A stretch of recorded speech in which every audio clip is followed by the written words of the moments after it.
If all of the kings had their queens on the throne, we would pop champagne and raise a toast to all of the queens who are fighting alone. Baby, you're not dancing on your own. Can't live without me, you wanna, but you can't, nah. Think it's funny, but honey, can't run the show on your own. I can feel my body shake, there's only so much I can take. I'll show you how a real queen behaves. No damsel in distress, don't need to save me. Hello, good people, and welcome to this lecture, which will be dedicated to the question of gender rebellion. Because this is about gender, this video is sponsored by this doll, which is my old doll. It's missing hands, it's been through a lot, and it's a boy doll. What are we going to do today? What are we going to focus on? And what questions are we going to answer? We'll try and study how femininity and masculinity were created, were constructed in the 19th century and the 20th century. So we're not going too far back today. We'll discuss the reality of lives versus the theory, the ideals, women should be this or that. But we'll see that it didn't always match the reality in any case. And we'll try and think about the ways in which situations changed and improved for women. In order to be fully ready for this particular video lecture, I recommend that first you work on the documents and the slides that I've shared with you on Moodle. So you'll find prep work with warm-up questions that you should do before you watch this video. So if you haven't done that, just turn off the video, grab yourself a cup of coffee or a cup of tea and work on the slides. Today's lesson will fall into 4 different parts, but in order to make it more bearable and easier to follow for you, I will be splitting this lecture into 2 videos. We'll do a first round with the question of the domestic sphere in the 19th century. What did women do at home? What was their professional life like in reality? And we'll discuss the defying of gender norms with feminine men or masculine women, the question of homosexuality. At that moment, video number 1 will end to give you a little bit of breathing room, and then you can resume with the question of legal improvements, with new rights, new jobs, and votes for women. Now, which period are we focusing on? The 19th century and the 20th century. Suffrage society, suffragettes, suffragism, as well as the question of divorce, new jobs, and so on and so forth. A few warm-up questions, but you have a lot more in the slides that I've shared with you on Moodle. What is sex? And why is sex any different from gender? Why is there a need to have 2 different words? That's because they're not the same thing. Sex has to do with biology. So it has to do with the way we, the way we are born, physically and physiologically speaking. Meaning that sex is a way of describing anatomy, chromosomes, hormones, genes, basically. A set of biological attributes. So what is gender? How different is it from sex? And what's the big deal? Why is it such a controversial topic? Well, gender is a socially constructed concept. It's nothing to do with biology. Gender has to do with the roles that we play in society, the norms that exist in certain societies, the behaviors that are born from these norms, the expressions that we use both in terms of language, in terms of the way we dress, in terms of the way we behave in everyday life, and the identities that we build for ourselves. So gender will be relative to time and space, meaning that it will vary based on where you are and the time periods. Different periods, different societies, different social groups, meaning different, meaning assigned to the notion of gender.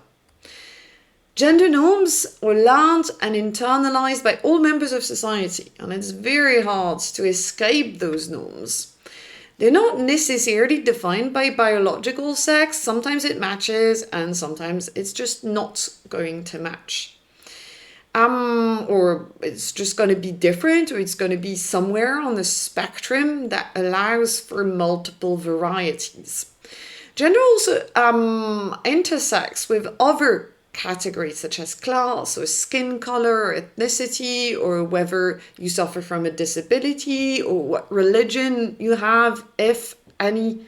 It's something that we express sometimes intentionally, dressing up a certain way or having certain behaviors that are seen as more feminine or more masculine, but sometimes without even thinking, without realizing that we're doing it.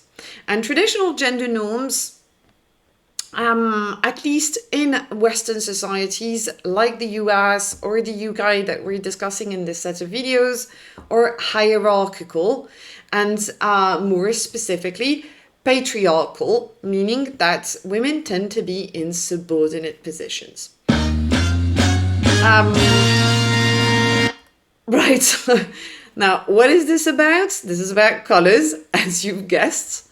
And it's something that you'll perhaps be surprised by, or something that you may be very aware of, even though there's been a tendency since the 1850s and 60s to associate pink with girls and blue with boys. It hasn't always been the case.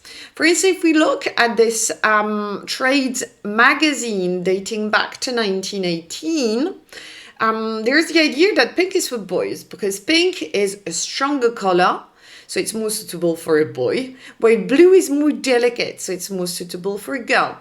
And even then, it wasn't quite clear-cut. There was no specific, strong, universal rule. Other sources will tell you that blue is very good for blonde babies, whether they're boys or girls. Pink, more for people with brown hair. Blue is great for babies with blue eyes, and pink for brown eyes. This is a representation of a girl wearing blue, wearing pink, and a boy wearing blue. The girl playing with a saucepan, preparing for her missions in the kitchen, and the boy playing with wood, preparing for construction jobs. I'm sharing with you this personal picture of myself and my dear brother. Just to see how this is something that is internalized from an early age. Now, 19th century women, first off in Britain, tended to be seen as domestic creatures. Poet Alfred Lord Tennyson wrote a poem that was published in 1847 that is really revealing. So let's take a look at this poem. It's called The Princess. And it says, man for the field, woman for the hearth, le foyer. Man for the sword and the needle she. À l'homme l'épée, à la femme l'aiguille. Man with the head, woman with the heart. Man to command and women to obey. And this gives you a sense of the theory, at least, of how women were theoretically seen. It doesn't mean that there weren't women who, of course, left their domestic sphere in order to have a job and play a part actively in the public sphere. But this is how theoretically, ideally, women were seen. As frail, more docile than man, weak physically, unstable emotionally, inferior to man in terms of mental faculties. But, ladies, cheer up, because women were seen as natural carers, dedicating themselves to their fathers first, then their husbands, and then their children. You can see I've been very dedicated to caring for this. This literally got a headwind, and it's got one hand, so clearly natural carers. But there was a strong emphasis on the maternal instincts. Motherhood was seen as fundamental and important to all women's lives, whether you were working class or whether you were middle class or whether you were upper class. Women were seen as pure, chaste before they got married and then very docile after it, whereas male sexuality was seen as too potent, too strong to be confined by marriage. After all, men had their urges, so what were they to do? It was seen as regrettable, but not surprising, not abnormal for men to see prostitutes, for instance. Whereas female sexuality was seen as much more modest, much more tame. Women were seen as having very modest sexual appetites, and therefore prostitutes were considered very deviant, unnatural, unwomanly. And they were called fallen women, and sometimes the group of fallen women, for some observers back then, it would include not just prostitutes, women who provided sex in exchange for money, but women who had children and were not married. So prostitution was seen by some as the great social evil, which highlights the double standards that affected men and women. Now, this was backed by a scientific discourse that tried to reinforce this idea of natural inferiority. And again, there is nothing natural about it. But having scientists say that it was natural made it more convincing and more believable because it gave it the veneer of science. We could quote, for instance, Charles Darwin, who declared that women were generally superior to men in moral qualities, but inferior intellectually. We could quote William Hammond, who wrote in a magazine called The Popular Science Monthly, I have seen many cases of girls whose nervous systems have been disturbed by the endeavor to master algebra, geometry, trigonometry, mathematical branches of knowledge that could not be possibly of any use to them. In other words, if you're a woman and you're trying to learn science, it's going to be bad for your nervous system. So there was a scientific discourse that backed the idea that women were inferior intellectually and just couldn't do the same thing. This is sometimes referred to as the separate sphere myth, the idea that men and women were seen to have different spheres. And that was the ideal woman for the middle classes in particular and the upper classes as well. Women taking care of children, staying home, taking care of the household. But that wasn't the reality of all women in the 19th century. First off, as you know, the Industrial Revolution had created a demand for women's work. It was low-paid work. It was sometimes intermittent work. They were cheap, adaptable workforce. But they worked. They worked in factories. They worked in sweatshops. They worked as servants. In the domestic service, the working class women were often employed as domestic servants. They took care of children, looked after children. They would make clothing, so sewing, washing as well. They could be women who washed the laundry, so laundry women. Now, perhaps you're wondering, but what about women who belong to the middle classes? They could also have a job. Some of them worked as nurses, especially after the development of nursing. If you're intrigued by this, look up Florence Nightingale, who's regarded as the pioneering nurse of the of Britain. Losing my train of thought there.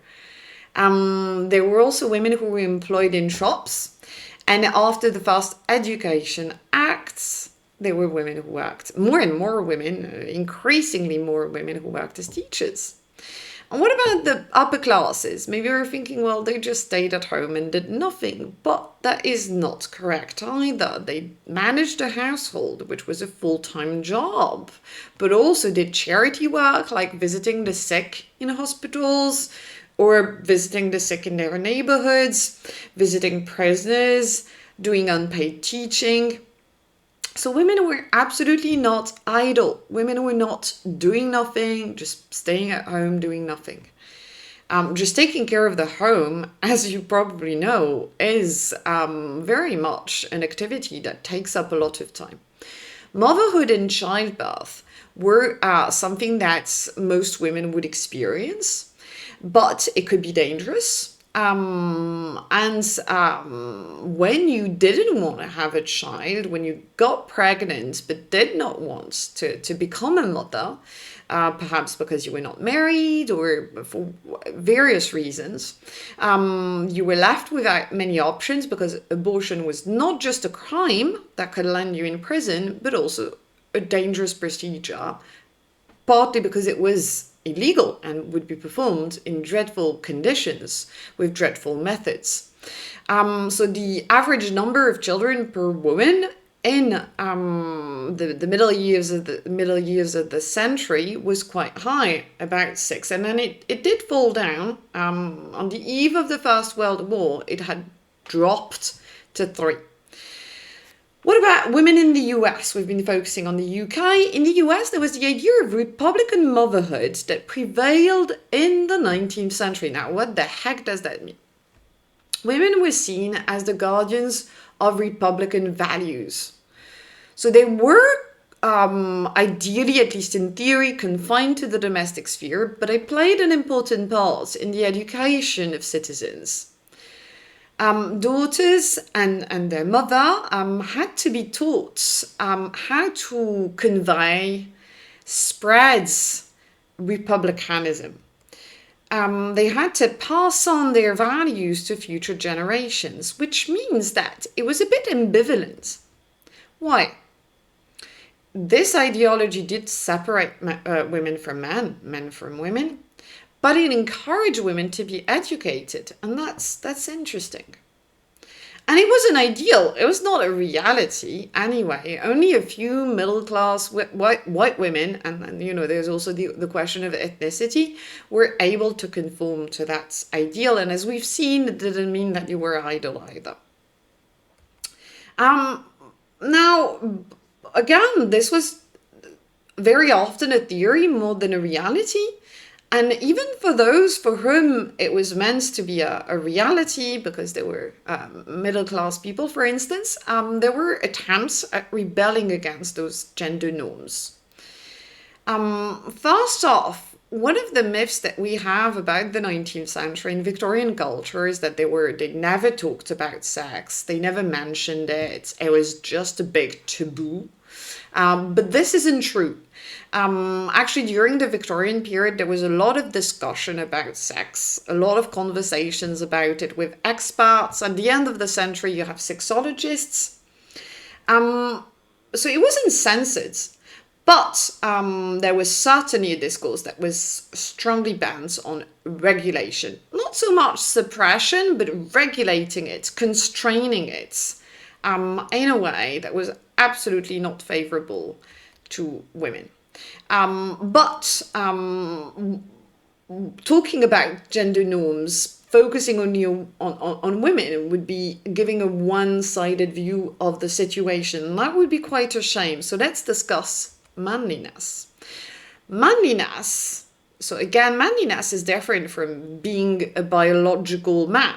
What we're talking about is gender norms, prescriptive behaviors.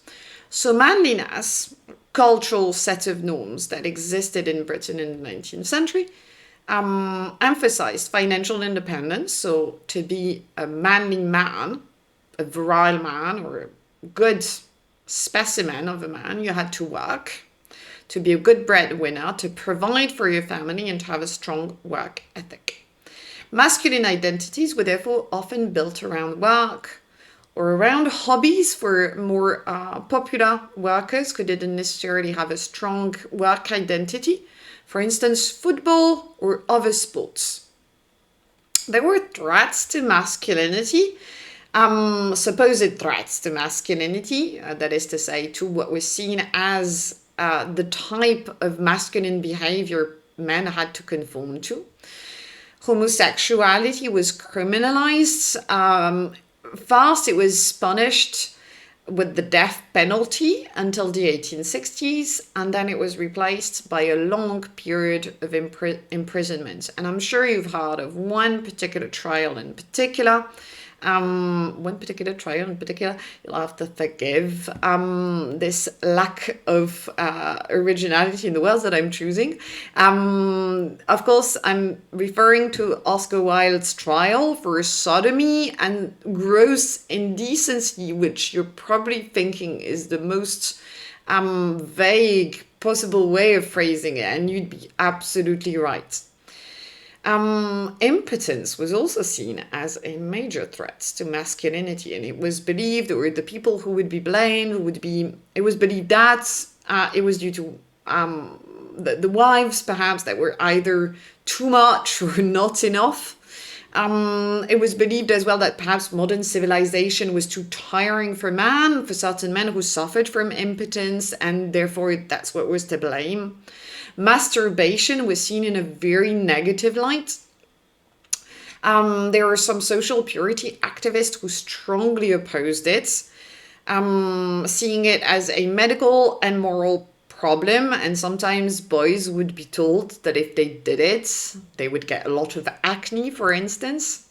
The remedies that were used against it, especially in boys' schools, would be things like take a cold shower, or eat very simple food, or exercise a lot in order to get really tired. But that being said, there were people who advertised a different approach, so that's not true of everyone at the time. There were some people who argued for birth control, for instance, although the methods of birth control were still quite limited to either abstinence or coitus interruptus. There were condoms, if you were wondering, but for a long time, it's less true at the end of the century, but for a long time they were associated with prostitutions because they were associated with venereal diseases, things like syphilis, sexually transmitted diseases as we call them now. Plus they were expensive, and some people believed that they interfered with God as well. This started to change, but it's still worth mentioning that there was also the question of the object in itself, the thing in itself. Vulcanized rubber was discovered in the 19th century, so before that you would have condoms made of things that you didn't necessarily, not necessarily something that you want your condom to be made of. In the early 20th century, things were changing, the sexual climate was changing. We'll mention one example of that, but feel free to look into it because there are others. We'll focus on the figure of new women, partly a creation of journalists and novelists referring to these new women, but there was also a trend amongst women that was new. Not all women, but some women rejected, not a majority, but some rejected traditional marriage that they saw as oppressive, stifling. And they preferred free love, not free loved, just free love. Those women tended to belong to the middle classes. They tended to be young, independent financially, for instance, working as teachers. And they tended to be sexually adventurous.